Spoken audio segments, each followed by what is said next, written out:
Yo,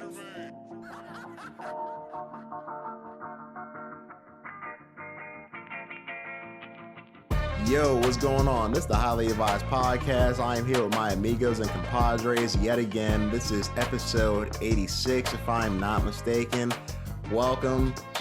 This is the Highly Advised Podcast, the best MMA and hip-hop fusion that you're going to find on YouTube or the internet or on whatever streaming platform you're listening to us on. I am here with the one and only embodiment of knowledge, the measuring stick himself, and myself, Relax and OG_Jackson. How are you guys doing this week? I'm doing great. If you don't remember the name, actually you should remember the name and you should remember the voice because it's been a couple of weeks since you've heard me, but this is no other than Spence, aka Saint Kitch. It's beautiful to be back. It's nice seeing my guys, especially as we end the year off. It's a beautiful time. So I ain't got much to say other than I'm happy to be here. Glad for the fans to be listening. This is the 85th episode. We 15 away from the Hundon. So just know we're thankful for you for throughout the holidays, throughout whatever. It don't even matter, man. It's episode 85.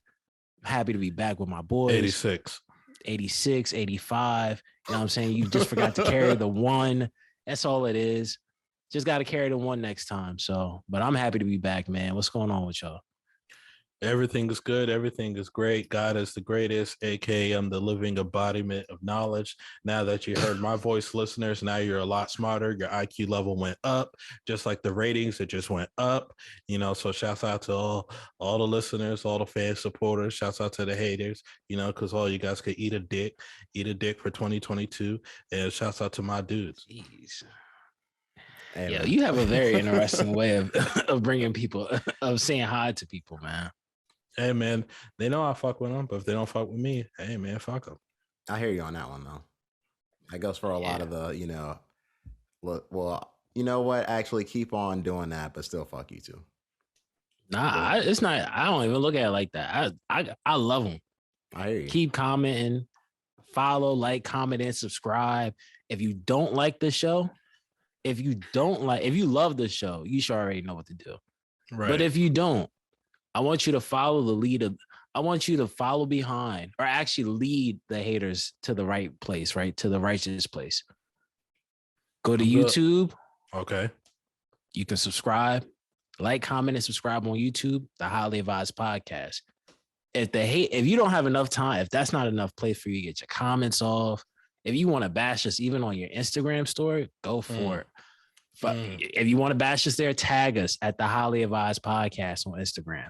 Make sure you follow. If you don't want to follow, just every day, if you're religious and hating us, post there also.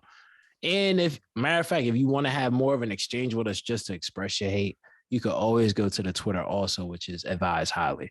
So I figure I just keep them in the loop. Like I said, I love the haters. I love people that got negative things to say. Because listen, somebody got to say it. Somebody got to say it so they keep the food on the table and keep the lights on. So if you want to pay to play and that's your way of playing is hating, by all means, I got nothing but love for you. Happy Christmas, happy Thanksgiving, Feliz Navidad, Happy New Year, whatever, man. Put that under the comment section right now if you want to. It's a lot of love for the hate. Like, just I need them to hate. I hear you. I mean, I don't know if I need them to hate, but hating, I guess, is important if you're, a hater. If you're a hater, I guess hating is important for you. So, nah, I guess, man, you don't even know the quotes, man.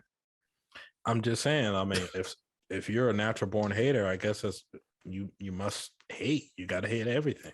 Hey, listen, man. Either way, I know some things they love and some things they hate.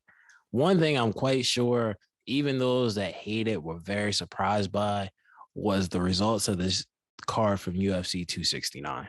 Oh, Jesus, man. Let me tell you. I didn't hate the results. I was just, but I was surprised. Some people did. I mean, yeah, some people did. You always gonna have somebody who's kind of like, they're crying, punching the air, tearing up. But like Cuba Gooding Jr. and Boys in the Hood. Oh, yeah. And Boys in the Hood. Yeah, just like that. I was thinking about the person who lost that $300,000 bet. Man, fuck him. Hold on, what? Somebody bet, when somebody bet $300,000 on Amanda Nunes. Yeah, but it was stupid though, because it's like she was a massive favorite. So why would you bet $300,000 on a massive favorite? And I think the payout, he was only get like $30,000 more. That made no sense. That made no sense to me. That's just like betting to bet. I mean, that's guaranteed money. I mean, it's safe money. Yeah, safe money. Unlike the people that so bet let it. me so let me ask you this, right? All right. Prior to Saturday, if I said, "Yo, here's $100 to go," Okay. here's a year's salary. Okay. Here's a year's salary to bet on this Amanda Nunes fight, right? Okay. What are the chances that you're going to say, what is the probability you're going to say, "Oh, I'm going to put this year's salary on Juliana Pena because the odds are better," when you know the favorite and who you've seen and who we've all cherished as possibly the greatest female fighter we've ever seen in MMA, in UFC especially? Who are you putting your money on? I would do, if you gave me free money, because you created the scenario now. You created a scenario. So if you're not gonna be logical about this. All right, let's just keep it. No, I'm being real logical. No, let me finish. Okay, you asked me a question. Let me finish. So if you gave me a year's salary, right? You gave me a year's salary, right? Hey man, I'm just giving away free money. I don't have no explanation. No, to bet. The money is to bet on. Like I said, I gave you a year's salary to bet on Amanda Nunes versus Julia Pena. Right. It's still free money. It's not my money. It's your money. Hey, so listen. Then what I would do is I would do 50-50. Hey, I'll take 50 and put it on the favorite and 50 on the underdog. Because either way, you got to bet on one of them. Not both, either or. You got a year's salary. Oh, I'll put on the underdog. It's not my money. All right, cool. It's your money, not my money. No, that's fair enough. Cool. That actually makes a lot of sense, because if I was betting with somebody else's money, I'd be like, fuck it, why not? Yeah. Hey, go Juliana. Hey. I don't know, but like the card was cool though. Like, I'm not sure if y'all wanted to run through it real quick and look at the results, or y'all want to start bottom up or from the top down. Let's just run through it real quick. Let's just recap it. All right. So, let me I'm gonna say a few things from the I'll say one thing because I don't really have too much to say about the prelims, but shouts out to Dominic Cruz. He turned back the clock, had a really good performance against Pedro Munoz. If you have time, watch that fight. Now, definitely. Did you guys have anything else to say about the prelims? No, but shouts out to Dominic though. Shouts out to Dominic. All right, so the beginning of the main card, Sean O'Malley versus Rulian Paiva, knockout in the first round. I mean, I predicted Sean O'Malley to get a finish. I thought it was going to be third round, but I'm not surprised. It's just time for him to start fighting ranked opponents now. Give him a top 10 guy. Stop giving him these jobbers. Yeah, and I mean, I second that. I already felt like watching the fight, I already knew he would win. It was already a given that he was going to win. Him knocking him out I wasn't too big of a surprise. I felt like it would be a finish. I wasn't sure what round, of course. But yeah, like I agree with Lau. Even after watching the fight, watching the knockout, I'm like, yo, you need to give him like ranked opponents at this point. Like definitely for how Sean O'Malley really smells his stuff at this point. And he in his mind, you would think he's about to fight for the belt in the next two fights. And if you're still fighting the last guy you fought was literally a guy that he got praised because he took so much punishment. And he was just working in a warehouse. So it's not like he has his confidence. He has a lot of confidence. I just need to see it against different competition in so many words. Yeah, agreed. Man. For him to be calling out people like Dominic Cruz, Cody Garbrandt, like those are tall tasks, even though like wasn't his comment. No, go. You go. What are you about to ask? No, wasn't his comments on not Dominic Cruz, Cody Garbrandt? Maybe everybody's not built for this or something like that. He said that, yeah. He did say that, yeah. About an ex-champion. That's what I'm saying. He's talking a lot of shit. You know what I mean? You're not even fighting rank number 15 on the list. Come on, yo. That's what I'm saying. So it's like, it's cool that he's a star. A lot of people like Sean O'Malley, and Sean O'Malley can fight. I'm not going to take that away from him. But at the same point in time, when you're talking that type of shit, you got to be fighting better people. I think you should fight Dominic. That's what I said on Saturday. That's what I'm saying now. I don't think Dominic is going to take it, though. I think Dominic wants to fight up. So he might want to try to fight Jose Aldo or something like that. So, and that would be a good fight in itself. But moving on to the second fight, though, Kai Kara France knocks out Cody Garbrandt. And what, the first round again? Two back-to-back first-round knockouts? Yeah.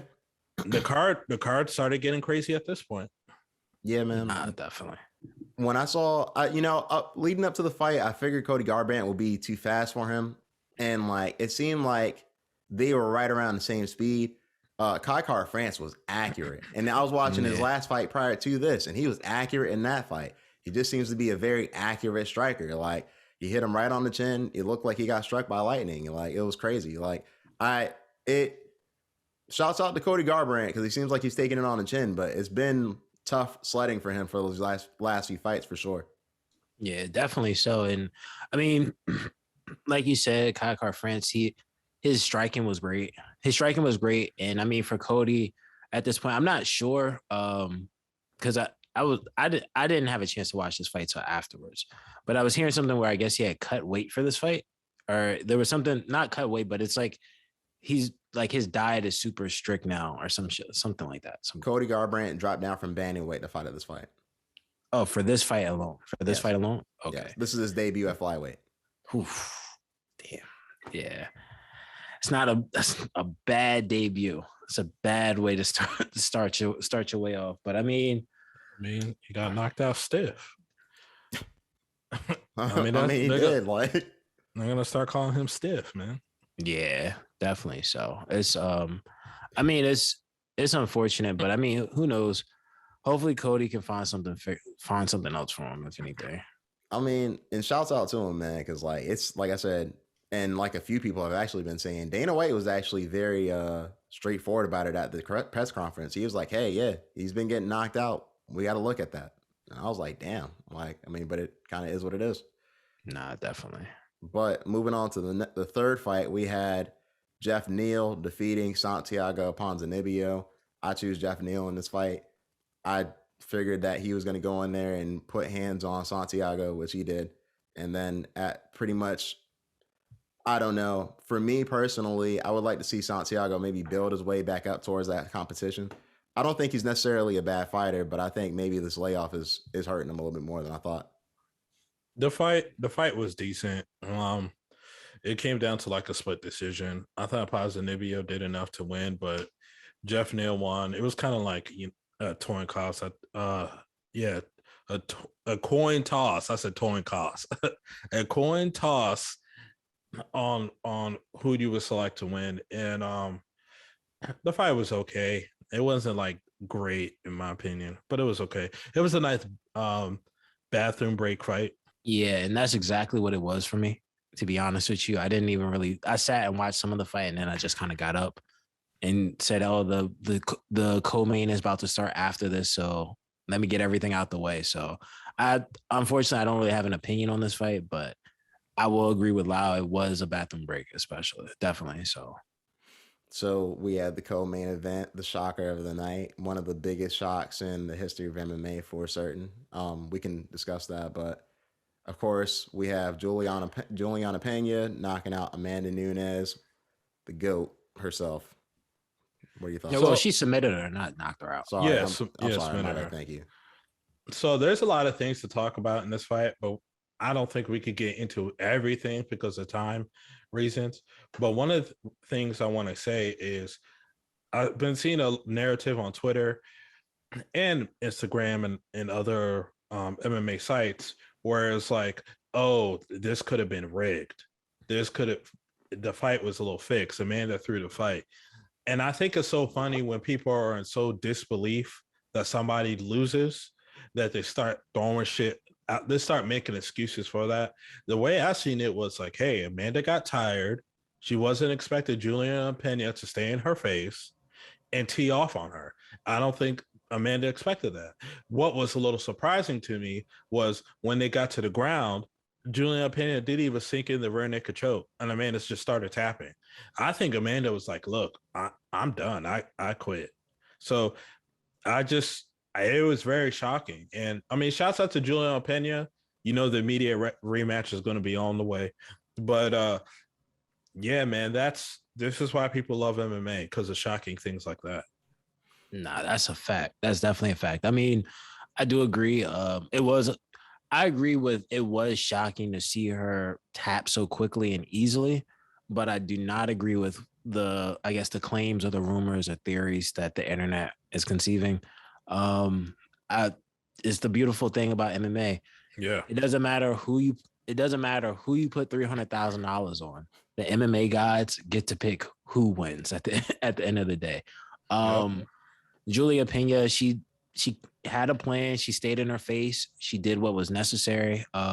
You could tell that in the first round, it looked like, okay, this could end up being a long night for Juliana, depending on how the second round goes. But she came out because, and just to preface that, just because she was being not dominated, but she wasn't looking her best in the first round in comparison to Amanda Nunes. But coming into the second round, she stayed in Amanda's face, was hitting her a lot of times, stiffing her with the jab. You could see at some points where Amanda was trying to get a right hook off, but every time she would try to load up for it, even when she was tired, she just kept getting caught by that jab a lot. And it was one of those things where you saw just the effectiveness from Juliana Pena from just having that jab the whole time. Like that jab, I think saved her a lot, because even when Amanda would get in somewhat close, because at some point you saw where Amanda was tired and she was just trying to throw. She figured, hey, this girl can take some of my hits, but if I throw enough of these, she's going to go. Just like any other person we've seen in front of her goes from those shots. Yeah. Juliana just stayed there and she was just stiff up with the jab. And you saw where Amanda just kept getting caught.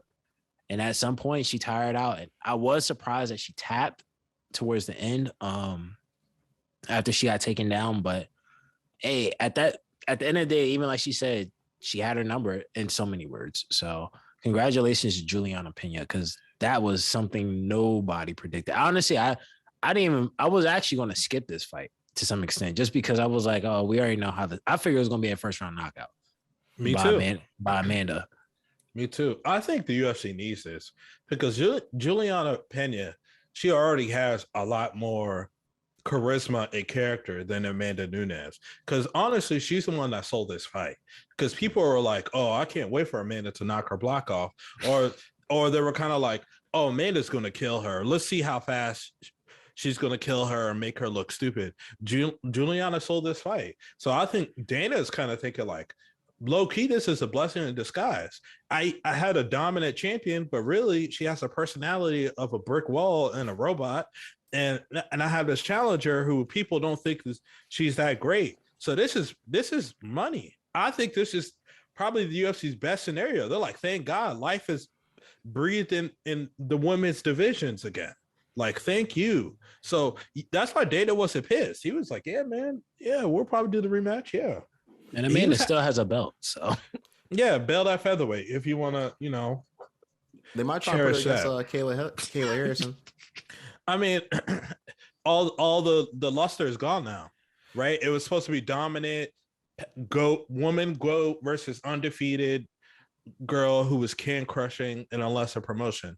Now that Amanda got tapped out, now you got to do the immediate rematch. Hey, was it a fluke or was it not? And Juliana is going to be talking shit. Yeah, no, you're definitely right. They do have to do the immediate rematch next. It was crazy because I feel like Juliana Pena was just like, she just out toughed her. Like, I think that Amanda Nunes wasn't looking forward to that challenge. You know what I mean? Like think about it. She took Jermaine Durandamy down how many times and worked her on the ground throughout that fight. She has a little bit of cardio, even though she might have cardio problems in certain fights. Like, she went 5 rounds before easily. So it's like nobody was expecting her to get tired in a second and tap without the hooks in. You know what I mean? I just think that she really took Juliana very lightly. And like Spence said, right, Juliana out-toughed her. Like, Juliana was like, she had her in her mind, like, this is my night or I'm going to go out on my shield. And Amanda, she wasn't prepared for that, mentally prepared for that type of fight. She probably thought, hey, I'm gonna get another $500,000-$600,000 paycheck and just, KO her or choke her lifeless and buy my daughter some new Gucci. That's probably what she was like. I don't know. It's crazy, man. Like I figured that she was gonna give her a little bit of a challenge, but I didn't see her finishing her at all. I don't think anybody saw it going that way. And I think No. That was a very big upset. I don't know if it's the biggest one of all time. We'll see. Probably since Ronda Rousey, if you're talking about women, yeah. Biggest sense. I'm not sure if it's the biggest. Fair enough. But all right. And next, of course, we have the lightweight pride of Brazil, Charles Oliveira, pulling off the upset, especially upsetting Dustin Poirier. I think this one is, there's not a whole lot to get into this except, hey, we have to now give Charles Oliveira his respect. He's legitimately the number one lightweight in the world. The motherfucker is not only he's tough as hell, because he showed heart in that fight as well, because Dustin was lumping him up a little bit, but he also showed like, I'm set out to be above the pack. And Dustin, man, is his time winded down, or is just that it just wasn't his night? It's kind of weird, man, because this is his second title fight, and I understand against Habib the task was tall, but Charles Oliveira, it was kind of favoring him. As long as he stayed away from grappling exchanges on the ground, not trying to play jiu-jitsu with him, Dustin would have been all right. But no, it just seemed like, hey, once again, Charles was like, I'm here to stay. I think Charles Oliveira, he definitely was pressing the pace from early in the fight. I don't think, for whatever reason, it seemed like Dustin Poirier thought they were going to, feel it out for a little bit. And Charles Oliveira seemed to really be pressing the pace. Like what I saw was like, hey, I'm here to like fight, like, really get it in. And it seemed like Dustin Poirier wasn't prepared for that, which is just surprising to me for somebody who's shown to be a finisher in the past and whatnot. But I mean, maybe that's just the style that Charles Oliveira saw that would work against Dustin. Yeah, I mean, he got too comfortable with Conor. He got too comfortable with easy fights. Hey, man, I was just knocking out the Irishman for a few $1 million, man. How hard can this be? Listen. I'm not gonna lie to you. When before the fight started, and I saw where Dustin Poirier was considered the favorite of the fight, I knew something was wrong. Right. All from the jump, just because I'm, like you said, Conor is Conor. We're gonna have to call a spade, right? Right. Conor and Michael Chandler, both previous opponents for both fighters. Conor's an easier fight between the two, just in terms of like who they are as fighters. To me, Conor seems like the easier fight between the two. I agree. And having someone like Dustin favored after beating Conor, who's not very active, first and foremost now, as well as he's not very active nor as dominant as he once was. Right. So it's like, hey, watching this fight, it gave me a better understanding why he took the Conor fight, because that was easy money for him, easier competition there. It's like, hey, this is an easy money grab. I might not be fighting for the belt, but I know I can win this. You turn around and you actually fight the champion. And don't get me wrong, he did do a good job at certain points in the fight, but it's like, Charles Oliveira rose to the occasion and showed why he's a champion. So it's to me, it was kind of weird just seeing that from the beginning. But I mean, I had Charles Oliveira favored in this fight, to be honest with you. I mean, Dustin, don't get me wrong, Dustin's been good. He's had his moments, but at the same time, Charles Oliveira, he's fought stiffer competition, definitely in the more recently. So to me, it was hard to see it going any other way. And I will say, I wasn't expecting a submission. I figured it'd be a win by decision, if anything, but a submission in the third round with which I believe Joe Rogan said it was his first submission when he first got to the UFC, apparently. So to win to secure the title, to reinforce that you're the champion with the same move that got you into the game, or introduce you to the masses, is pretty interesting. So this is by far his biggest win too for Charles Oliveira. Absolutely, man. And I'm telling you, Charles Oliveira, he has a bright 2022 ahead of him. But with that being said, his first stiff test will be against Gaethje. And honestly, though, I'm picking Oliveira over Gaethje. If you see how Gaethje has fought in his past 3 fights, you will understand why somebody would pick Oliveira over Gaethje. Gaethje, the dude gets hit a lot. He relies on his chin a lot. The Michael Chandler fight, they were both pummeling each other, and it was kind of a tough man contest. That's all that was. The technique went out the window in that fight. And the Khabib fight, of course, he got his ass washed out, hung out to dry. So, and then when he fought, when he KO'd Donald Cerrone, it was like, come on, bro, you beat a Donald Cerrone who hasn't been good for a long time. So I just look at it as Justin Gaethje. I think he'll hit Oliveira, of course, and he'll probably going to get him with some leg kicks. But just an early prediction, I got Oliveira, man. Now, Oliveira versus Islam Makhachev, I don't know. That boy's interesting. That boy's a problem. I'm not prepared to say that Justin Gaethje will win in a fight against him yet, just because while Justin Gaethje does get hit a lot and can be a little chinny, he hits really hard, and Charles Oliveira has shown himself to be a little chinny. So it's an interesting matchup if they were to fight. It is. Yeah, it definitely would be. I mean, it'd be an interesting matchup. The matchup I'm interested in seeing, I guess, at this point, based off Twitter, it would be him and Conor. I think it would be a horrible fight. I think it would be a horrible fight for MMA. I think it'd be and I say that because Conor doesn't deserve it. No, Conor, but no stretch of the imagination. Charles Oliveira just submitted the guy that pretty much ended you in the fight. Yeah. I think there's kind of clear cut, but I mean, I don't know. To me, I think that'd be easy money for Charles Oliveira. 100%. But I think in order for him to solidify him being a champion, he needs to kind of just go on a run of just fighting real competition. Conor's, even if he waited till 23, granted, he did respond to Conor by saying, hey, I'm still here this weekend. We can get it in right now. But yeah, I think Conor will be here for another year. Fight Conor in 23 if you're still the champion. At that point, you can at least get a big paycheck out of it, get a big payday or what's left of one, if there is any for Conor at that point. So Conor needs to move up. 155 is his weight class. 170 is? I don't think he fights at 155 again. I'm telling you. I think 170.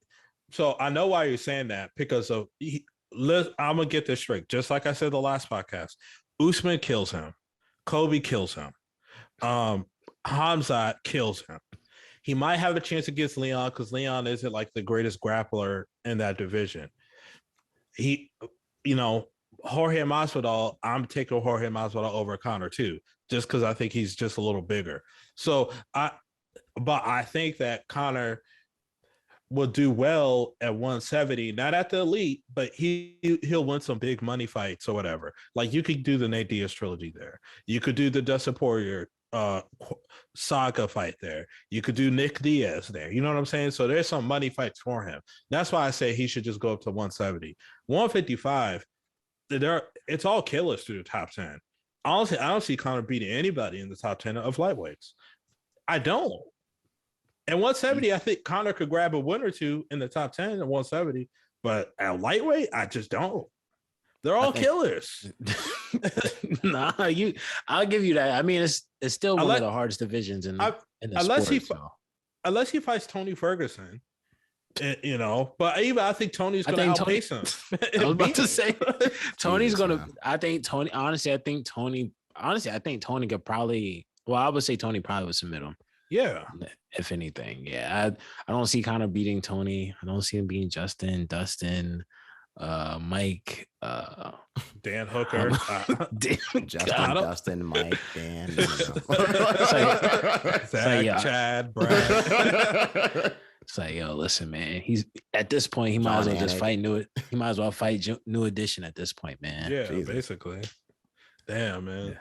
So another main event that we got to see over the weekend was Daniel Cormier versus Dominic Cruz in the commentary booth.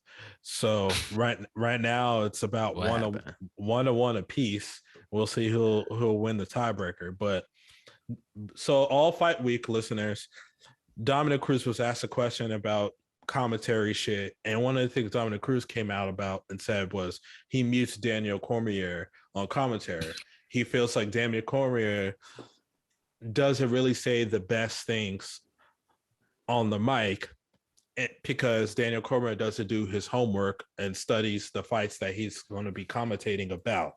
So this kind of caused a controversy with Daniel, and Daniel put Dominic Cruz on the spot with his own interview, questioning him like, why did you do that? Not necessarily What? I missed this. Yeah, not necessarily why did you make your comments and like your beliefs or whatever, but why did you choose to reveal that in a public platform against people who, you know, they don't really know what goes on behind the scenes. And so I was telling, I know what that conversation really was about. Probably, but so here's where I sit on it. I agree with Daniel Cormier on the stance of, yo, you're supposed to be my friend. Why are you telling other people I fucking suck in front of them? Like, that's a conversation between homeboys and brothers, because Dominic Cruz, he kept claiming in that interview, DC's my brother. I love him. He's my brother. I love him. So apparently they're tight, right? Because he kept saying that. So DC is like, yo, if we're really tight as what you say, we're brothers, why would you publicly shit on me? That's not cool. That's something that you pulled me to the side and you tell me how you really feel. Because I didn't know you really felt like that. You know what I mean? So you broke news to me, but you broke news to me to other people who don't give a shit about me. But here's why I agree with Dominic Cruz. DC is very biased, man. And sometimes I just feel like, yo, what are you talking about? We were saying it when we were watching the pay-per-view over the weekend. We were like, yo, DC, just stop. Yeah. So he is biased as hell, especially with some of his AKA guys, and it just is what it is. Like, you know what I mean? And shouts out to him because he does make great commentary, but at the same point in time, it just is what it is. Now, that being said, though, Dominic Cruz was wrong for going up on the podium and saying that, you know what I mean? Like, he could easily just keep that in, like, out of the wheelhouse of saying that, because that's Daniel Cormier's job, you know what I mean? So it's like you're coming at my neck a little bit. So I get why he put him on blast on his thing on YouTube, you know? I mean, I think they'll be all right and whatever. I don't think it necessarily hurt them, but I mean, it just was what it was. I think he did it. He got him back. It is what it is. So I look at it like this, right? I agree. I do believe that Dominic Cruz shouldn't be saying, definitely if they're colleagues and they're quote unquote friends and brothers. Yeah, I do not believe you should be going onto the internet and saying how bad I do my job when you should just pull me to the side. Hopefully they're able to mend that situation. I mean, I'm quite sure I'm quite sure there's another conversation that happens behind closed doors. There has to be after that. Yeah, but I do agree where, like, I'll put it like this, right? When it comes to DC's judgment, the moment DC told us that the greatest rivalries of all time his takes, man. When he said the greatest rivalries was him and John, and who was it? Was it Khabib and Conor? Yeah. Or no, Khabib and Conor. I was like, yeah, bro. You champion AKA. I have no problem with that. There's nothing wrong with putting your friends at the forefront, but you have to be honest though. And you have to be honest enough to be like, yo, hey, you have to be honest enough to know that you're not always the best. And when you're honest enough to say that to yourself, you should be able to be honest enough, definitely at the level that he's competed at, right? Where anybody should be able to just be like, yo, you're not doing the best, DC, at doing this, and you need to sit down. But hey, I feel as though for Dominic Cruz to say something, though I don't agree with how he said it, more than likely this was something that's been a conversation amongst the community behind the scenes, and DC was just the last one to the party. No, you know what? I agree with that. You're probably right, yeah. Because UFC fighters started coming out the woodwork. You had fucking Sean O'Malley made a comment. He was like, what the fuck is he talking about? And I'm just kind of like, yo, what you just said, Spence, hit the nail right on the head. Like people, I think Dominic Cruz was just the guy to open the doors. Yeah, exactly. Boom. He just said it. Yeah. Dominic Cruz is kind of known for just saying some shit though. Yeah, I mean, he could be a dick, but that's like, that's like me. Let's say me and Spence work at the same job. You know, Spence is my homeboy, of course. And I'm going around behind his back talking to shit to his supervisors or his peers. Oh, that motherfucker suck. He don't know how to do his damn job, da. So they start coming to him and they're like, yo, what the fuck is going on at work? And they're like, and he's like, what are you talking about? Well, Lau said this and that. Is Spence going to be wrong for confronting me? No, like, yo, absolutely exactly. not. Exactly. It's like going to your boss and saying, you know what, Spence could work harder. It's like, what's the need for that? Yeah, exactly. It's fucked up. Yeah, like to me, I felt in that situation, like I said, in that situation, Dominic Cruz, he should have just pulled DC to the side and said, hey, as a friend, and he wouldn't even have to preference it with saying, yo, everybody behind the scenes have been saying something bad about you. He could have easily just been like, yo, this needs to be fixed. Yeah. And go about your business. Instead of being like, now that the cameras are finally rolling, you know who I think does a horrible job at their job? Daniel Cormier. It's like, fam, like, like, you know what I'm saying? Yeah, like why'd you do that? Yeah, and then be like, but that's my brother though. Gotta love him. It's like, my thing, another thing to me is this, right? In those conversations, if that's something you choose to do, let that be a conversation. Let that be something you're willing to say to the public after you've had a conversation with DC. Right. And this be a conversation you had with him a year ago after he got better. Not like, oh yeah, you know he's horrible, or oh he does horrible taste, because now this could potentially harm his job or any, if not the job he currently has, any other opportunities that may be possible for him, just because they may have heard like, okay, there's a take that a lot of people are following behind. Heck, he does the breakdowns for MMA for ESPN. Yeah. So it's like, imagine if they say, you know what, let's just take you off of everything. Yeah. Dominic Cruz created an unfortunate narrative for DC. Yeah. And well, go ahead. No, I said, and there might have already been one, like you said, amongst the community, but now that it's been publicized, people are going to feel more comfortable to use that narrative. Exactly. And to be honest with you, the worst thing that could have happened out of this would have been if Dom had said this, the UFC booted him, and next thing you know, he's being the commentary for Jake Paul versus Tyron Woodley too. Imagine that. Damn, man. Well, you know, him and Jake had some beef back in the day. Who? Oh yeah. Yeah, he was saying, oh yeah, that would be. You want to talk about bias? You want to talk about a bias? Yeah, I remember that.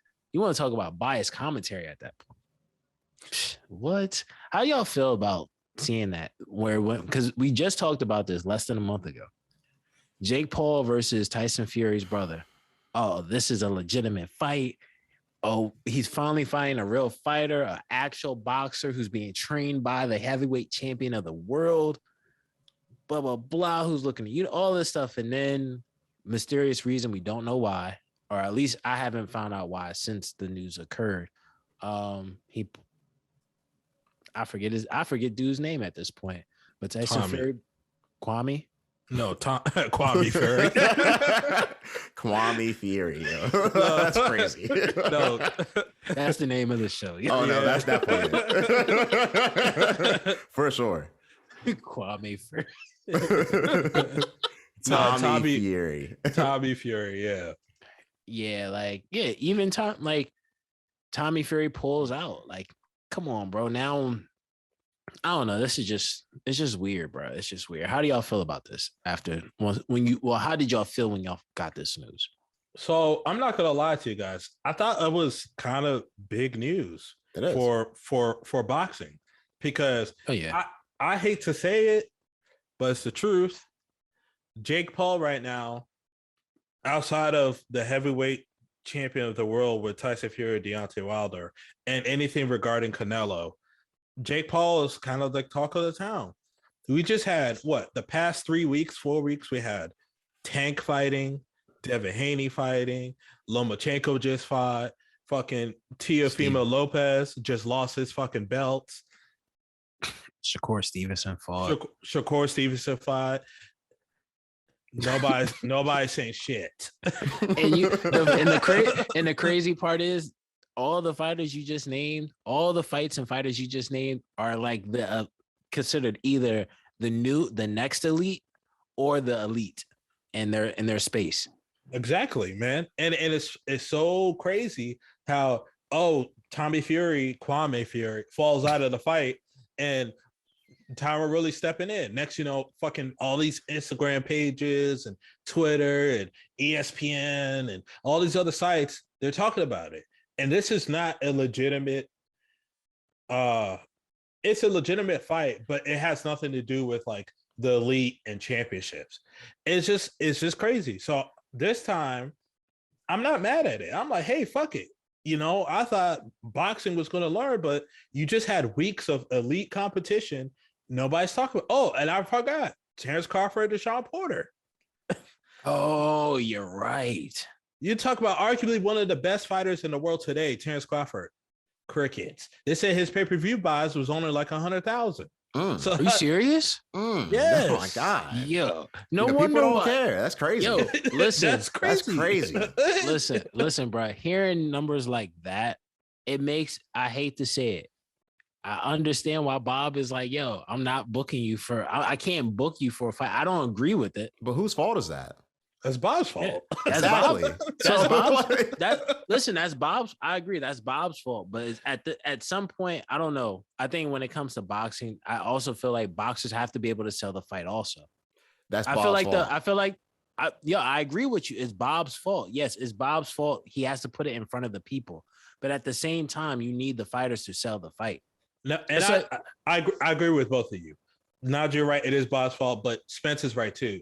The boxers need to sell this fight because at the end of the day, it's prize fighting. Of course. So exactly. Yeah, if you didn't give a shit about pay-per-views and money and all that, you would go to a local boxing gym and just spar guys for the love of the game. If of course these guys are in it for the $1 million paychecks plus the title. So both of you guys are right. It's a combination of both. No, for sure. Like even bringing it back to MMA, like we were talking about it on Saturday, like we all know that Sean O'Malley is knocking out people that are essentially irrelevant, but there's a reason we're talking about Sean O'Malley because he can fight, and two, he does a good job promoting himself. It just is what it is. But at the same, go ahead. Well, I was gonna say even like you look at Kobe Covington. Oh yeah, the guy that was almost on the way out, the door, ends up changing his whole persona. Still fighting the same. Right. Yeah. Still fighting the same, changes his persona, fights for the championship twice, loses, but fights for the title twice after just being on the outs. But Jorge Masvidal as well. But these boxers, though, you know what I mean? Like, I feel like it's not only the promotion, but I feel like the sport of boxing just suffers from a lot of stuff around it. I think that's more of the problem. The corrupt shit, man. It's a big deal. Oh yeah, absolutely. I agree there. There's corruption. There's corruption in the sport, but also, like I said, it's the fighters have to be able to sell it also. Because I forget what fight it was, but it was some fight I seen. I mentioned it before. It might have been a Tank fight, but it's the guys are on stage and they're talking. Perfect opportunity. A question gets asked. Perfect opportunity to talk down on your opponent or talk trash. It's like, I think I prepared myself, and we'll find out Saturday. It's like, bro, like look at Kobe Covington, for instance, right? Kobe Covington's a great fighter. MMA fans, if he was never a trash talker and he was fighting for the belt, MMA fans would be like, oh, this guy is going to be worthwhile watching. Now, the buys come from a guy selling the fight. Exactly. Boom. When the guy you can go from 100,000, 200,000 to 700,000 buys. Just by talking or making people believe there's more attention than what's there. Preach. And that's the ill part. Granted, at the end of the day, it's still Bob's job to promote the fight. Errol Spence, we see right now where Terrence Crawford is challenging arrow spins. Will it happen? Who knows? I doubt it will, because with 100,000 buys, unfortunately, we know the corruption of boxing where it's just a money game. That's it. Yeah. It's prizes for the execs, not necessarily the fighters. Yeah. And that's why I'm not mad at this Jake Paul Tyron Woodley rematch, because I'm like, this is the fault of the boxing community. This is the fault of them. None of them, all those guys bitch, and none of them want to buy the fights. So now you have Jake Paul, where he's bringing in a crowd that's willing to buy his fights. And Showtime is like, thank God we haven't had this since Floyd. You know, of course, they're going to fucking main event him, give him his own pay-per-views. Tyron Woodley, Tyron Woodley, he's somewhat of a star in MMA, and, we could use this and we'll promote it. Boom, boom. Now, I'm not going to buy this fight, but what I will say is, yeah, I will tune in to see who will win and who will not. I'm not mad at this, man. To me, this is the fault of the boxing community. They're the ones that let this shit happen. Exactly. And more or less the letting of it happen is just by now. Because to me, I don't have a problem with this fight, right? Yeah. But like you said, it's only happening or it's held at such a high regard because they don't support the other great fights that happen. Right. I mean, who knows? We'll see what happens. We'll have to see what comes from this. I don't think anything crazy is going to come, because I think that fight is this weekend, right? Yeah, that's upcoming weekend. So when the listeners hear this on Thursday, it'll be the Saturday after this podcast drops. Well, shit. I mean, what are your predictions? I think Jake Paul wins another decision. I don't have belief in Tyron to go in there and face him head on and KO him. Not because Tyron is not the better fighter, but it's just like this mental lapse that he has that prevents him from doing this. So I think Jake Paul wins another point decision on points, because he's just a busier fighter. Not even the fucking technique wise. It wasn't because he, took him to school. It was just, he was just more busy, while Tyron is sitting there with shit in his ass and he can't fucking throw a punch. Jeez, these takes are a lot different than the first time they fought. These takes are a lot different. What's yours? Honestly, I got Jake Paul in 6. That's exactly mine. That's fucking crazy. Yeah. Jake Paul so you guys got I Jake got him Paul finishing him in 6. Yeah. Not TKO, not KO, TKO. Yeah, I to be honest with you, I think me personally, I think one or two things is going to happen. And I think Tyron's going to lose either way. Either Tyron's going to do exactly what he did last time. No output. Keep getting your head bing bonged around the ring. Or the second option is he's like, yo, I lost. I got to throw everything. And he's going to leave himself open. He's just, to be honest with you, I think I wouldn't be surprised if he decides to just start throwing the kitchen cabinet if he has to. And Jake Paul is probably just going to say, hey, I know how I beat him last time. I only know 3 or 4 moves. I know how to work a jab. I saw what Juliana just did. Go for the bread and butter. Get him up out of here. So I don't know. I got Jake Paul in 6.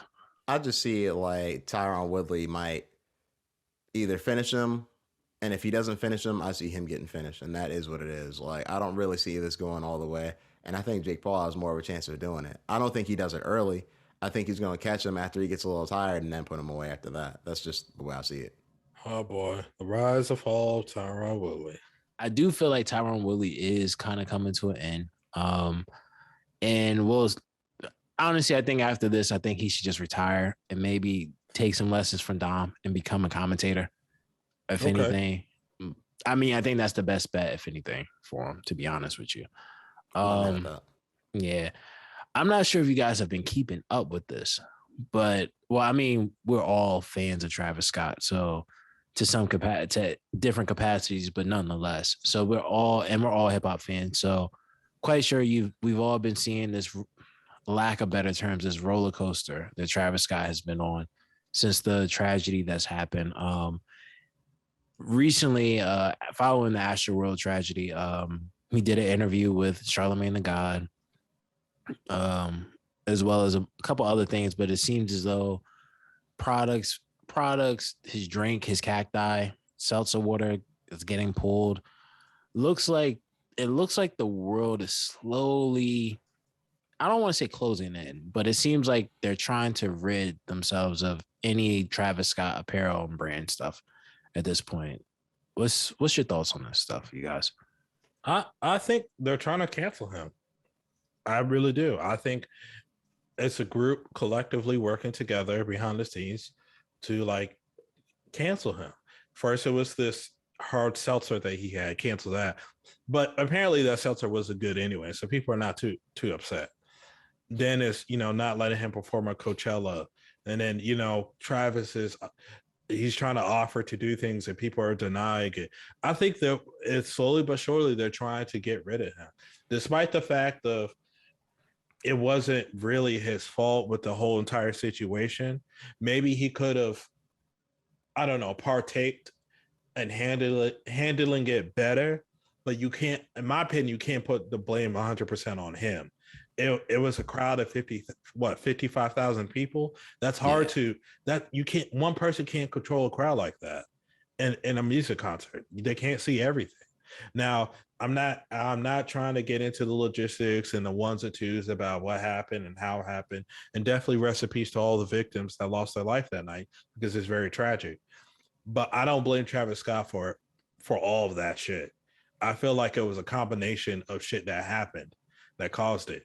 So him losing out on this shit, deals, sponsors, whatever the fuck, or his bookings, it sucks, man. It really sucks. The dude is going through it, man. Yeah, no, it's kind of crazy, actually. I think it's a little messed up because, like you said, at the end of the day, he can't control what the crowd did. That's what the crowd did. That wasn't Travis Scott. That wasn't Travis Scott amping him up to do that either. You know what I mean? And even if it was him amping up the crowd, what else is he supposed to do at his show? I mean, you know what I mean? So that being said, I don't think that was the case. And of course, like, nobody wants to see anybody die at a show. You know what I mean? That's first and foremost. But at the same point in time, let's not get angry and put our blame on somebody when something just happened. You know what I mean? I think people are so quick to like judge somebody or put the blame on somebody just so they can have somebody to blame. And that's what I think is wrong about this. Yep. Well, I look at it somewhat differently, right?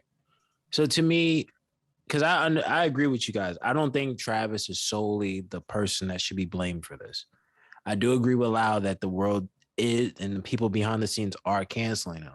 I understand Coachella is saying no, you can't perform. Okay. I understand that because I understand that. I understand brands removing any products that they have with him. I understand all that. Granted, I don't believe Travis is the only person, but from dollars and cents, it makes sense, right? You're not going to have Travis Scott perform at your concert, at your music festival after that right now. So insurance, too big of the insurance would be too high. Right. So that's one. When it comes to products, I mean, whether they're good quality, low quality, it doesn't matter. Right now, his name or anything that's synonymous to Travis Scott is connected to several people dying, kids dying. Yeah. And it sucks, but it's the way the cookie crumbles. I mean, I don't think he should be held responsible solely, but unfortunately, we know that he represents the team that he has with him or those that are in place. And you can't control 50,000 people, but at the end of the day, you're the front man for it, bro. So it's like if you want the biggest prize, you got to take the biggest charge with it. I get it. Unfortunately. So I get it. It would happen for anybody else. If it was Drake, and we see even where Drake had gotten coupled into a lawsuit with him.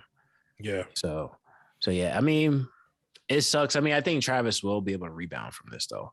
I mean, I think for right now, in his case, sit down a year. Possibly, it might take him sitting down a year or so, maybe possibly two. Just put out some music here and there just to keep your fans engaged and always wanting to listen to you. But after that, bro, it's best to just not even do a show or even host your own thing for a while, just until like this whole thing blows over and gets reconciled. Spence. Yeah. I'm sorry. Go ahead, Lyle. No, I was just saying, yeah. I got a question for you, Spence. I Did might you have an watch answer. the Free Larry Hoover concert? Man, listen, bro. Of course I watched it. Okay, All right, listeners. Of course I watched. Of Listeners. course I watched it. But I was. Oh, I'm gonna just lead it with that. I'm gonna keep it right there. Of course I watched it. What did y'all think about the show? Before I even give an opinion, what did y'all think about the show? Did y'all watch it? Hell yeah. Yeah. Me and Lau Yeah, we actually watched it together, believe it or not. Oh, really? Yeah, Bet. it was interesting. It was interesting to see the choir come out, right? The choir came out and they sung for what felt to be a half hour, and I wasn't expecting that. And me and Lau were sitting there talking, and we were like, "Oh, this is about to be like a show, like one of Kanye's show." You could tell this is all purely Kanye. And at that point in time, you see Kanye and Drake walk out. Kanye looks like an astronaut. Drake is dressed up like it's another day. And at that moment, I knew what was going on. Yeah. What was that? Kanye came out to put on a show. And Drake came out to put out a show. Yeah, I mean, Drake was a special guest. I know. Yeah. He was the guest. He fulfilled the role of guest, whether he liked it or not. Kanye, that was the Kanye show for sure. The way I see it, and I know other people see it in a similar way, Kanye killed Drake that night. Drake was more or less of an afterthought in that concert. I know when he came out, people were effing with him and all that because, it's Drake. It's the number one guy, right? That night, Drake did not feel like the number one guy. That night, Drake felt like he lost his spot for that one night because Kanye, everything was about him. Kanye was doing everything perfect that you could do in a show. He played all the hits. Every crowd was into it. All the cinematography of the fucking show, it was around him. Like if you bought that shit on Blu-ray, DVD, whatever the fuck, it's like, yo, you want to hold on to this because it'll probably be worth something in the future. Like it was him. When Drake came out, yeah, it was cool, but it felt like an interlude, man. So Kanye could get a water break and have him relax. Drake was, and me and Nigel were talking about it. We didn't understand some of the music selections Drake was playing. It was like when he was playing like Girls Like Girls. Girls Like Girls. I was like, dude, like what? Like this isn't the CLB advertisement. This is, you're supposed to give the fans a show. And I just let me just finish before, because I know you guys have your topics. I just see Kanye, if that was a versus, I think that really proved, hey, Drake couldn't fuck with Kanye 20 for 20. And here, real quick before you say something, here's my thing, right? Even though we know it's not a versus, and yes, it was Kanye, especially guest Drake. That being said, Drake, I feel like who you're performing next to. You have to at least try to match that. It seemed like Drake was just like, hey, this is just whatever it is. And it's like, I don't know if you realize where you were. You know what I mean? I mean, what did you expect him to do? He performed it. He performed tracks from his album, maybe one or two songs people liked outside of like CLB, and he was a special guest. To me, I'm not upset with the show at all, personally, just because I went through this filtration process when the show started, right?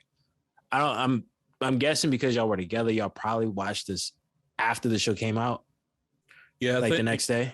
Yeah, we watched it the next day it came out. Okay, all right. So I'll put it like this: when the show was supposed to start at 8, right. I thought 8:00 gets here. No, a specific time.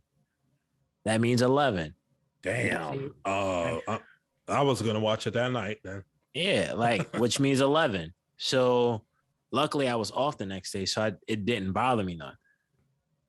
It was 11:00. 11:00 gets here, and I'm up doing some other stuff. All I see is Free Larry Hoover concert by Kanye West, special guest Drake. And that's all it says. And you see this on your screen for an hour before the show started. The show didn't start until after like 12 p.m. 12 a.m., which was ridiculous. So I watched what I could and then I went to bed. But yeah, so like just from seeing that, I knew he was a special guest, so it didn't bother me none. At first, the thing that threw me off was when Kanye first started the show out, because after he started the show and then Drake came out, I'm like, hold on, this can't be a Drake show. Afterwards, then you see Kanye come back out. In the beginning, I like Kanye, the songs Kanye was trying to run through. He kept saying like, yo, we have a time limit, da. Oh, just skip this song, let's go to the next one. Then next thing you know, he's playing his old hits. Then Drake comes out. Drake didn't do a bad job. I'm not gonna lie to you. If watching that was what to expect from Drake in terms of music or just his vocal ability, I would never go to a Drake show. And I say that just because to me personally, I wasn't a fan of the 24 song that he did as a cover. But that's a whole nother reason. I think that had something to do with like vocals and stuff. But I don't know. To me, I just felt like Kanye came out there. He's been preaching, talking about Larry Hoover for the past 4 or 5 months in terms of like this album. For the past 4 or 5 months, interviews talked about Larry Hoover. We know the connection between him and Jay Prince. I mean, to me, it felt like Drake was just doing Jay Prince a favor. It felt like he was pretty much put in the same position Kanye was in, except it wasn't put on camera. And he was like, okay, sure. And he was just told beautiful. And he was told a time and day to be there. He showed up. He said, hey, I got 10 songs. I'm going to do 10, 15 songs from CLB, and then I'm gone. What I will say is that Drake did look like he was enjoying himself at this concert. He was really getting into Kanye's performance. Yeah, he's a huge fan of his. You can tell. I mean, he called him his idol. Listen, if there's no Kanye, there's no Drake, bruh. Like, I think Drake is a petty person. Oh yeah, he was taking shots at Kanye. He took shots at Kanye there when he starts to set off with No Friends in the Industry, which we all know is a song that's taking shots at Kanye and them as well, to the Instagram post where it's like, and this is to all those that are single, ready to mingle or some shit like that. Like, I think Kanye is just kind of like, why are you doing this? Like, I don't care. We're here for a concert. And I just think I have a theory. And Spence, tell me if you think my theory is crazy or not. I think Drake play those songs on the concert because he thought, hey, these little bullshit songs I'm going to play, these songs are going to be bigger or better, or at least compete with your greatest hits. No. So you really think that Drake just did it for kind of like for shits and giggles? I don't think Drake had an option on doing this. Just like I don't think Kanye had an option on doing this. Why did he have an option? I don't have to say why. We all saw who Kanye was standing next to when he said he wanted to end the beef with Drake. I think we all know why, and we all know Kanye. Like I said, so you think it's also mob shit? I think Drake was asked. I think he was suggested a place to be, a time, who he would be performing with. Mob shit. To be honest, I'll be honest with you. I don't think they're cool. I don't think they're friends. I think this is all just for the cameras, to be honest with you. And we're going to have a real conversation. I don't think any of this is real. I think none of these guys are really friends in real life. Why would Drake come out and publicly say this guy is his idol then? Bro, does it matter?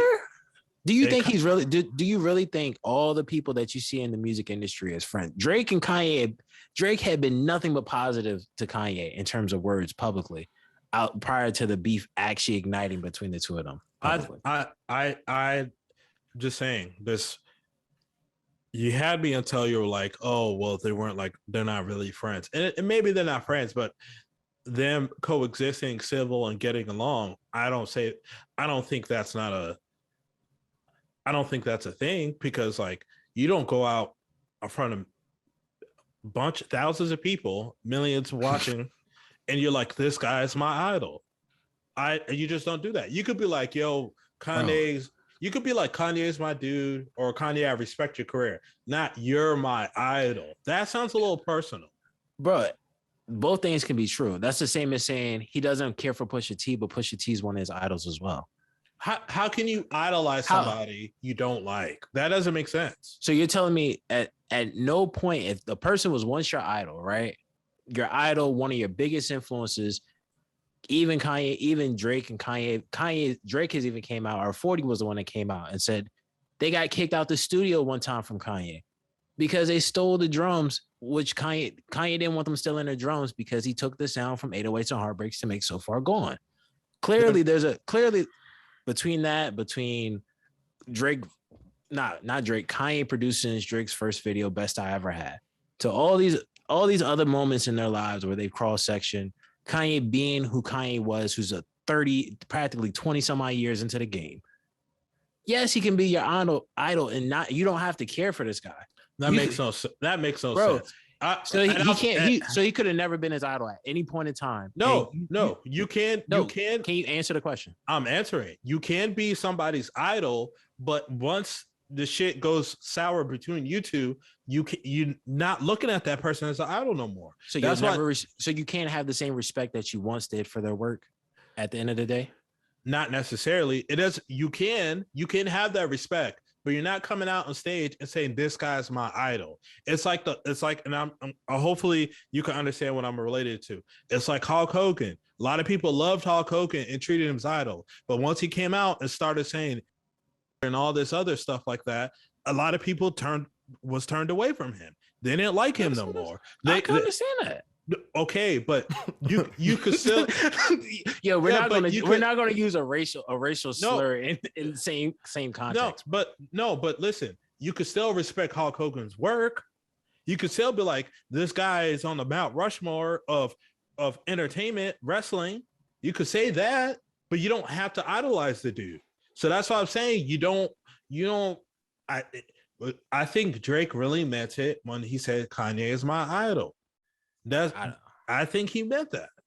I mean, we have different opinions, and I don't agree with that. I don't believe that. I don't know. Okay. I think it's definitely possible that they could not be cool, but at the same point in time, I feel like if they're not cool, then certain stuff can't stand from what we were just saying, though. You know what I mean? Like all of what we say can't be true at the same time. You know what I mean? It just can't be. So, I mean, we have a difference of opinion. That's all. Right. So I mean, we'll see what comes from that. Now, I need to see what's going on with this album, Richer Than I've Ever Been. Rick Ross just put it out. I know you guys got a chance to listen to it. I did not. What did you guys think? I thought the album was okay. There was probably a reason why he changed the cover, because he knew people were expecting a lot. I thought the album was okay. It wasn't a bad album, but it wasn't great to me neither. Fair enough. Yeah, it was a good album. It wasn't that great though. My personal opinion, what I kept saying to people was, to me, it's just not as cinematic as his albums typically are, i.e. Justice League, who typically have played a big part in certain albums, especially. But yeah, to me, it just wasn't as cinematic as before. Some have gone as far as to say it's probably one of his Ross bad albums, or possibly. Yeah, I've heard people say this isn't a good album. I've heard a few people say this is mid. So, and I mean, and I'll be honest with you, my term is not as cinematic. So I can understand someone saying it's mid. So I mean, personally, it's all by preference, but I don't know. To me, he changed the cover because he knew, like, damn, if people are not messing with this, they're gonna go ahead and make fun of me, make fun of the cover. So let me change the color to something a little more simple. He saved himself, man. Yeah, some of those songs he could have kept too. I'm not gonna lie to you. For me as a person, I try not to listen to an artist that's like one of my more favorite artists. I try not to listen to their singles until the album comes out. Same. That song, the song with him and Wale is horrible. That's probably, I'm not gonna lie to you, bro. That is probably one of the worst songs I've heard on that album. And when I played it through the speaker, when I listened to the headphones, I wasn't the biggest fan of it. When I play that song through the speaker and the beat just plays by itself, I'm like, it doesn't even sound like it's mixed. It doesn't sound like it. It just sounds horrible. It's a horrible song. And I thought Future was very unneeded on the song himself. I just thought like, okay, you got bag, man. I mean, of course, but you got like rapper, auto-tune. And I'm just like, okay, The song, it was the beat was bad. It was a horrible beat. I could have did without Wale's verse. Honestly, I could have done without Wale's verse primarily. Is there any positives that you can say about the album? Let's start there. The Marathon. Okay, that song, I'll give you that song. I like the song with Benny too. I thought that song was cool. Song with Wiz was okay. That wasn't a bad song. Richer Than I Ever Been. Yeah, that song was solid. Yeah, I'll give you that. Jasmine Sullivan, the Outlaw song. I like I like when he uses Jasmine Sullivan. And plus I like 21 Savage. 21 Savage has been good on any song he's been on lately. So, but to be honest with you, bro, if I'm gonna just be honest with you, the song that I'm really just taking away from this album is Marathon. That's really it. So I know it wasn't with you because I didn't talk to you, but with Nigel, I was saying, I was like, some of these features on this album were questionable. And I listened to some of the songs and I'm like, yep, I knew it. These songs are not that fucking good with these questionable features. And I'm not trying to crap on the artists, but these artists, I just don't think they mesh well with Rick Ross. Rick Ross is more like real rap, like he's trying to rap. Yes, he could blend into other things, but he's a rapper's rapper type of deal. Some of the artists that he featured on the album, they're for like radio shit. They're for like the TikTok shit, all that. And I'm just like, I don't know why he featured these guys on these albums. But at the same time, you have to have a single. You have to have a single. You have to have those type of records, though. He's had them on other albums. It's just this time. Really? He had Dream Doll on another album? No, but he had Gucci Suit, which is Green Gucci Suit and Wiggle is, to me, are all in the same basket. And you like that shit? That's what you're I think both songs are bad. Okay. Like I said, I'll let you have your piece out. At least you said they were bad. Bro, listen, I already said Marathon was the only good song off this album. You didn't like the song with Benny like that? It was cool, but nah. To be honest with you, I'm waiting for a Tana Talk. Anything Benny has going on, if it's not Tana Talk, I'm not listening to it, to be honest with you. You know what, Spence? I ain't even mad at that take, man. I'm not. So should I take out time to listen to this album? Yes. Yeah, you should. You should, to formulate your own thoughts and opinions. All right. It doesn't sound like one time. Okay. You sound like you're gonna force yourself to listen to it. No, I'm gonna give it a fair chance. Honestly, I have a feeling I'm gonna like some songs off the album, but if it's trash, I'm not gonna listen to it twice. I mean, why would I do that to myself? Fair enough. I feel you on that. So I know that you like to listen to DaBaby, Spence. I know you were listening to some of his singles for his upcoming project. Were you not, or were you holding back because you're looking forward to his upcoming project? No, I listen. What other? He has another project coming out? I would assume so. I mean, he's been putting out music. Hold on. He just put out a project like a couple weeks ago. Did he? Yes. He put out an album. He put out an album recently. Oh, I thought it was like an EP because it was like 7 songs. Oh, yeah. EP. Yeah. The Back on Baby Jesus. Back on My Baby Jesus. Yeah. I guess they didn't like it at Rolling Loud then. Oh, yeah. Because they were tossing shit at him. Hold on. This Rolling Loud thing, was this live or was this something that was pre-recorded from? No, this was live. Like they just had it over the weekend. Oh, so they had him back at Rolling Loud. Yeah. Oh, okay. And then brave on their part. And then they brought him out on stage.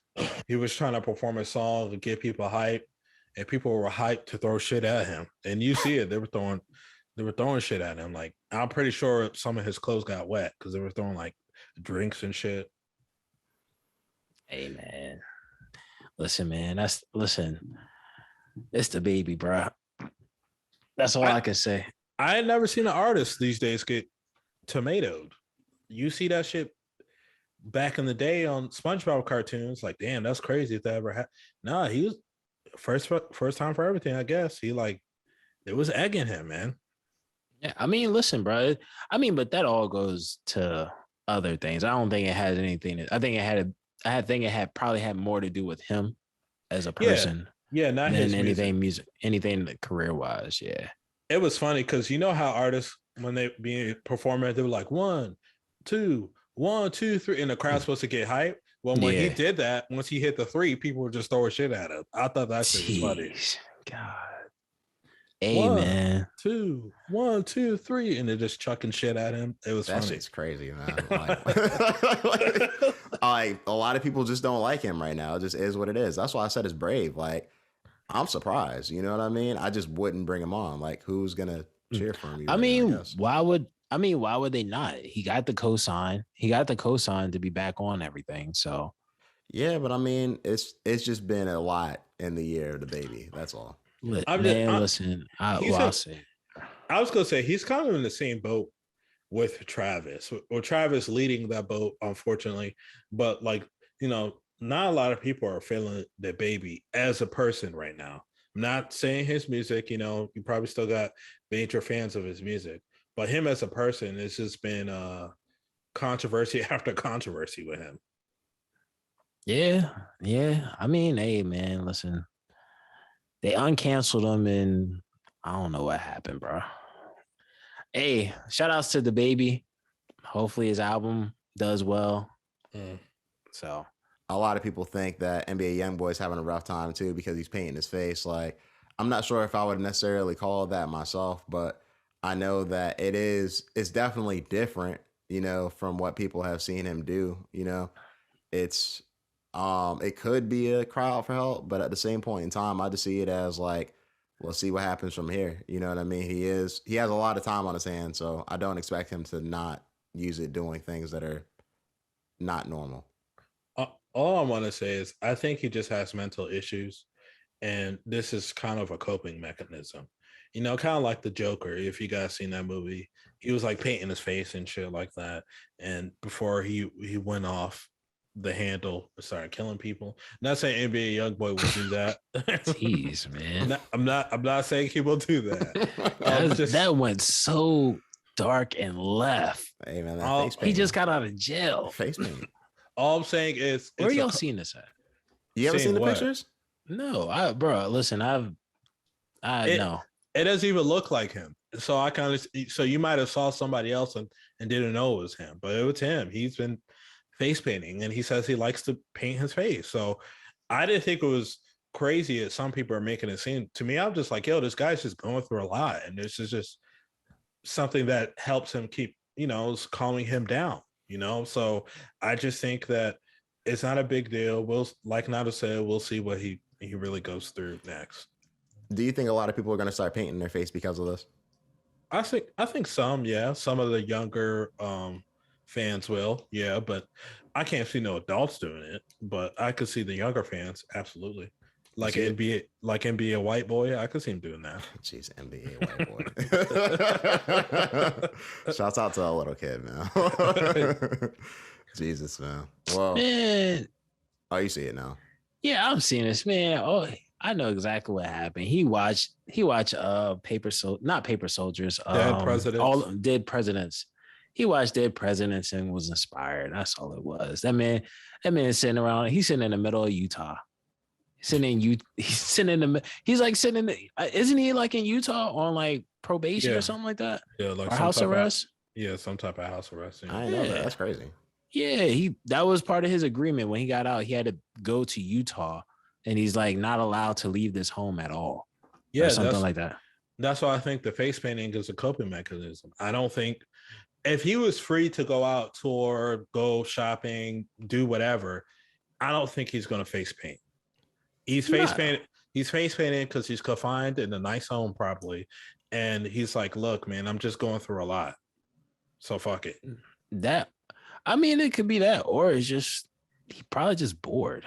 To me, I don't read too deep into that. I just feel like that's probably just boredom. Right. Yeah, like to me, that's more of boredom. Now, if there were actions that coincided with this, yeah, but I think people are too quick. And he's only 21, right? I just think if we went over Nigel's house and we see him with face paint, imagine if he painted his entire face yellow and gold, and he has the Steeler diamonds in the middle of his forehead. Possible. We're gonna wonder, hey, is everything okay? What are you going through? Do we need to convince you to cheer for the Browns or the Bengals? Do we need to do that? Never. I will keep that pain on my face. Hey, man. I don't blame you, man. Do not blame you. You know who's been making a good use of this time recently? Meg Thee Stallion. Yeah, man. Oh, yeah. Congratulations to her. Yeah, definitely. Congratulations. Shouts out to her.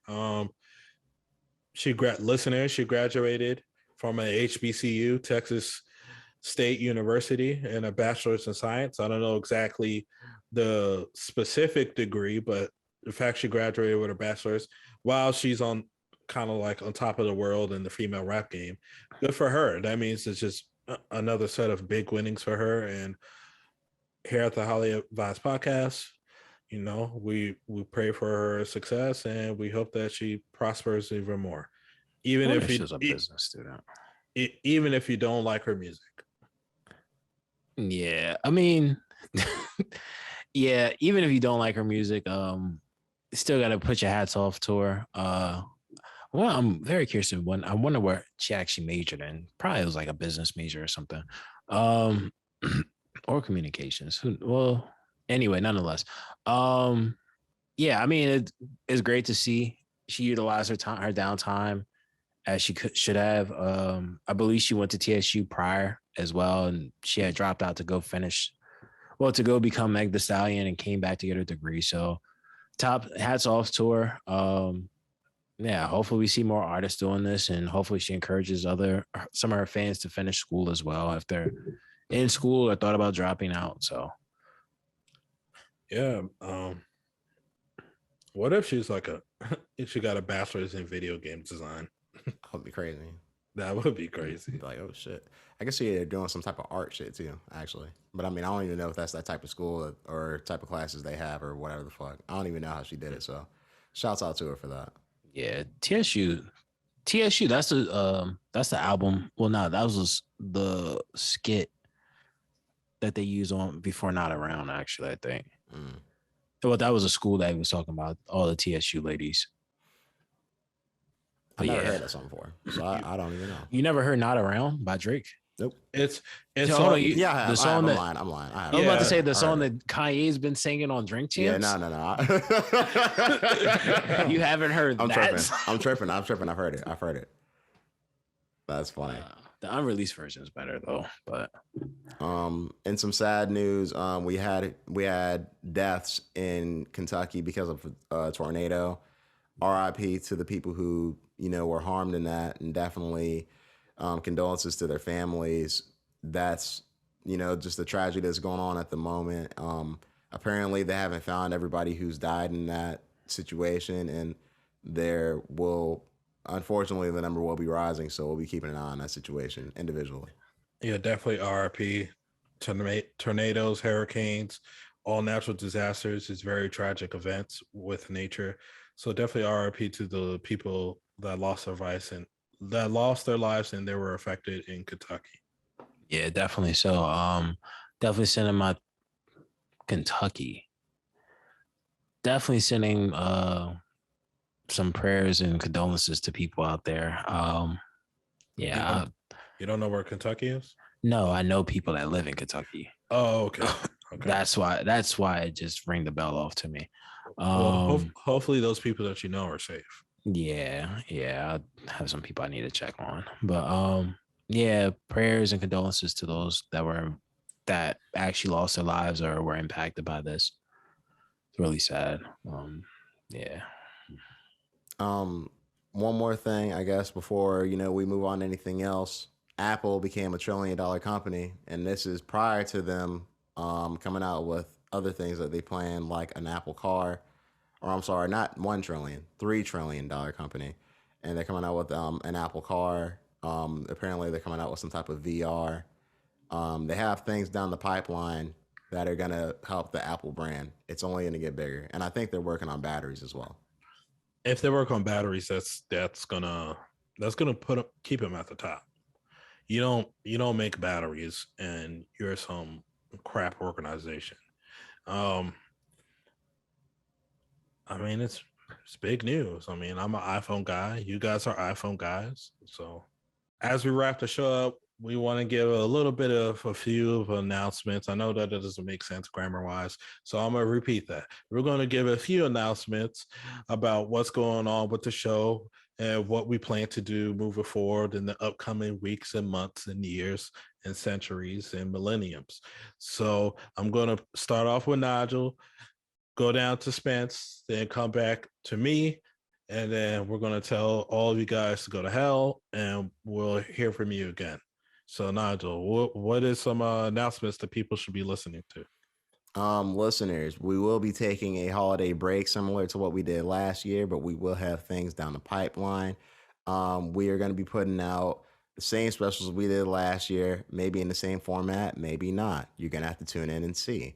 But that being said, we will be back. We are just taking a little time to spend some time with our families during the holidays, wrap some gifts, buy some shit, do some things. Yeah.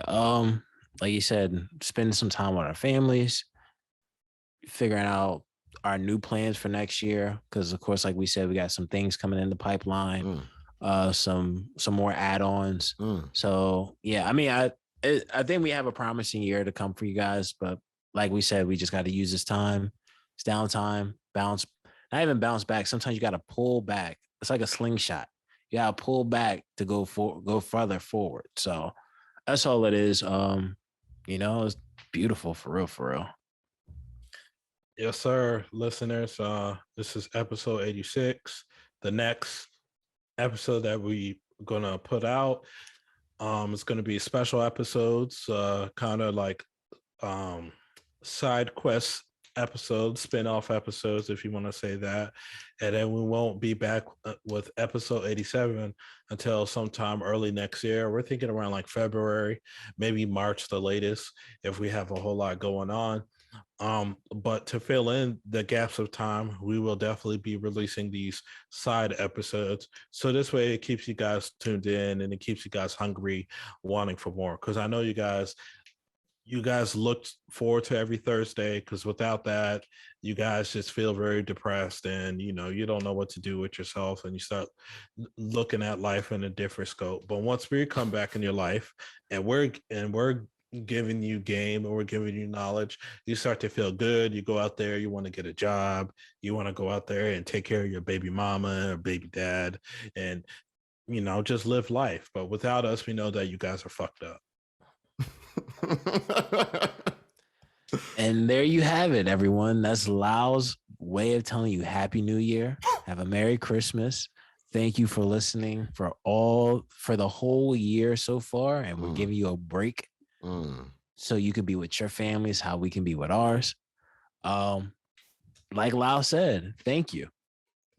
I never said thank you, but what I will say, listeners, is make sure you follow us at the Highly Advised Podcast on Instagram, Advise Highly on Twitter, and Highly Advised Podcast on YouTube. Make sure you subscribe, like, comment, leave a review, leave a reaction, and share with your peers, your colleagues, and your friends. Thank you to all the listeners. We appreciate all the support. We got episodes coming. The next official episode 87, never know, it might be a barn burner of an episode. So shouts out to all the dedicated listeners and supporters. To the haters that Spence loves spending his time and mentioning, you guys can all screw yourselves and break your own damn necks, but make sure you leave a comment before you do that. And we're moving on. Happy New Year, Merry Christmas, Happy Kwanzaa, Happy Hanukkah, happy any holiday that you support this by the end of the year. And if you don't support any holidays, shouts out to you. We don't give a shit. So, boom. You've been highly advised. Let them know, guys. You've been highly advised. Oh, Nigel, did you have anything to say? My bad, man. Yeah. So I was letting you get your shit off. Definitely next year we're gonna see you guys. We got some stuff. We got some new ideas. You know what I mean? It's gonna be cool. I think it's gonna be and interesting through 2022, and it's going to be nice coming back and bringing some stuff and some expanding. You know what I mean? This year was about, so you know what next year is.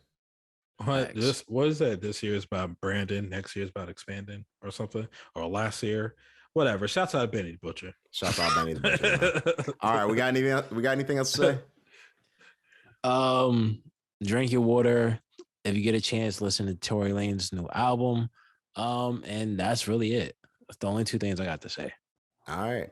Listeners, make sure you listen to K Supreme's new album. Don't. Enjoy your holidays. We are not going to be back next week. I'm telling you now. You have been highly advised. You've been highly advised. Bye.